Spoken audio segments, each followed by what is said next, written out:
Hey, this is Pamela Riemenschneider. I'm the retail editor for Blue Book Services, and this is the Produce Reporter Week in Review. Greg, you had a busy week in Washington. What happened to your blazer and suit? I should have dressed up. I didn't even think about it. It's so weird to wear a coat and tie when you work from home and it's not a wedding or a funeral. So yeah, I was looking pretty sharp, just like all the attendees. It's always a good event. It's always more interesting during election years, and of course, this is a midterm election year. And I actually got to participate in lobbying on the Hill as a member of Blue Book, not as a member of the media. And so I'm not going to report on that since those were all off the record. But I can give an overview of kind of what the lobbying on the Hill was like. In a way, it was kind of frustrating because the most contentious issue is workforce labor reform, and it's already passed the House. And so there's no point in talking to House members and their staff about it. That vote's already taken place. And so you're really only talking to the Senate, and they're both political parties are so entrenched in one position over the other.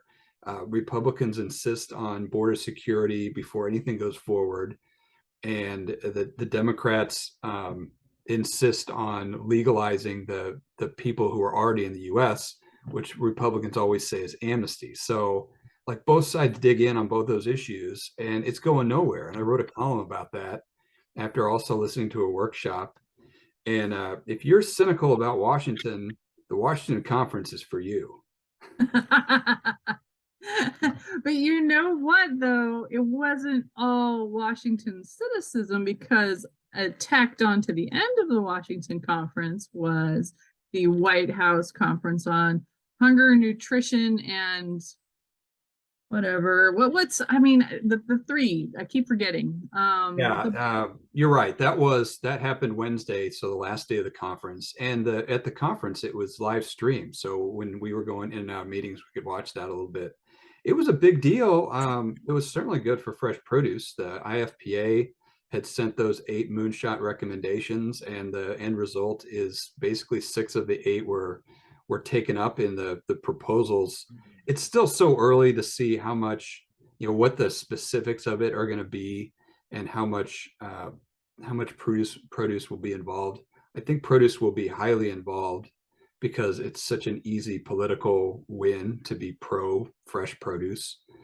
Um, it looks like they're going to be a part of a prescription program pilot, which is a huge deal. It looks like they're going to be bigger parts of feeding programs, which is awesome. And then we're waiting to see the details of all the companies that were involved, the private public partnerships. When we just had a release on Kroger talking about some of their big initiatives and talking about hundreds of millions in investments into certain things. So we're still at the very beginning of this. But I mean, from the beginning, it looked like a nice political win for the Biden administration on something that you can't imagine him taking much heat from politically. Right. And, the press releases started to just really roll in as soon as that was announced. Thankfully, the White House also sent out like a huge list of the initial programs that they were talking about, quite a few produce and retail mentions in there. You mentioned Kroger. There was also Albertsons and Hy-Vee and Bowery Farming. Dole had something interesting in there, kiosks for low-income areas for expanding access to healthy foods. And then, coincidentally, we also had the FDA's proposing redefining healthy food, right? So all of this wrapped up together was a good week for fresh produce. Oh, absolutely. It's a huge week. And IFPA has really taken on the task of making raising consumption a big priority. Of course, at the beginning of the week, PBH merged into the IFPA Foundation. I mean, that you can't even get any bigger than that. When what wasn't our thing when they had the 7 core strategies, we're like, knocking them because number 7 was increased consumption, right? And that should be the number 1. And now they absorb and merge PBH into, so okay, I guess noted. clearly it's a priority, as it should be, which is nice to see. Yeah, for sure. We also had a fun news release, and I think it's kind of like back and forth as we continue to talk about inflation. as we continue to talk about changing consumer behavior, Numerator saying people are going to travel less, dine out less, kind of a bummer study that they sent out. All these kind of put a shot across the bow about their pricing strategy that kind of seemed aimed right at Lidl. It did seem that way. Last week, Lidl came out with a press release talking about all these items that they were knocking prices down on, none of which appeared to us to include fresh produce. So a couple days later, Aldi comes in with a rebuttal talking about how they've been voted the #1 price retailer for 5 straight years and how they don't waste money on stacking apples and whatnot. They pass the savings on to consumers.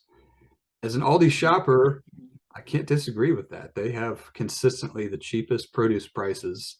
And as long as you get them when they haven't broken the cold chain, they have as good a quality as about anywhere.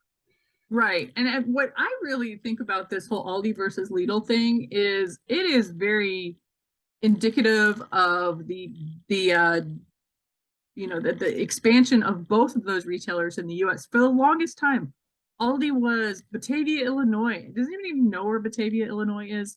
And it's based in the Midwest. It's somewhere that the 19 and counting people like have 4 grocery carts full of tater tots, that kind of thing. Look at Aldi now. Look at where they are now. They are closing in on #3 is their aim to be a number of stores in the grocers in America. They're if they haven't surpassed 2,000 stores yet, they are very close to it. Their fresh produce, didn't they say they've increased the amount of fresh produce that they sell 70% in the last 5 years? That is outrageous for the number of stores that they have. We're not talking like a little sample size or something like Dollar General that only recently started putting fresh produce in their stores. Aldi didn't add produce until what, 15 years ago, maybe something like that. And it was before I was an Aldi shopper. I was an Aldi shopper when I lived in Lawrence back in the day when I first started working for the fresh produce industry, and all they had at Aldi was like a 4-pack of lemons and limes that was like overwrapped, or a bag of carrots or a bag of apples or something like that, and none of it was in the cold chain. So valid point. And now Lidl, which is a huge competitor to Aldi in Europe, I mean they're head to head in almost everywhere in their other markets, and now Lidl has close to what, 200 stores, or it's more than 100. I think they're closing in on 200 stores on the East Coast. They're starting to be competitors with each other in the States. So I think that these kind of things are showing that they are becoming bigger players in our grocery market. Yeah, Lidl is not in my area, so I don't have an opportunity, but I really think they have to get away from some of their weird items and compete where Aldi. I mean, the list is so dumb. I mean, 5 different teas they marked down by 30 cents, and puff pastries are down 30 cents. I mean, here's the deal. If you go to a Lidl, though, I've been to them on the East Coast. I've been to one in Philadelphia. I've been to one in New York. I think they're in Long Island now. They're down into the Carolinas. You walk into a Lidl and you scramble up the letters, and you wouldn't know that you aren't in an Aldi, pretty much. They are that similar, and they are that similar in Europe as well. So for them to be promoting that they've got discount tofu or whatever it is, kind of is a little wacky, but maybe they just assume that people know that they're cheap in the core items. I don't know, maybe. And of course, you can't forget lobster tails. Your charcuterie board, if you're going to have seafood charcuterie, you're covered at Lidl. I do buy the fancy meats at Aldi. I'll admit, I'm a sucker for German meats. Yep, and it actually is German Week at Aldi this week, by the way. So I'll have to get by there again. I've been out of town, you know. All right, well, that's it for the Produce Reporter Week in Review. If you are not getting the Produce Reporter newsletter, you need to go to producebluebook.com and sign up.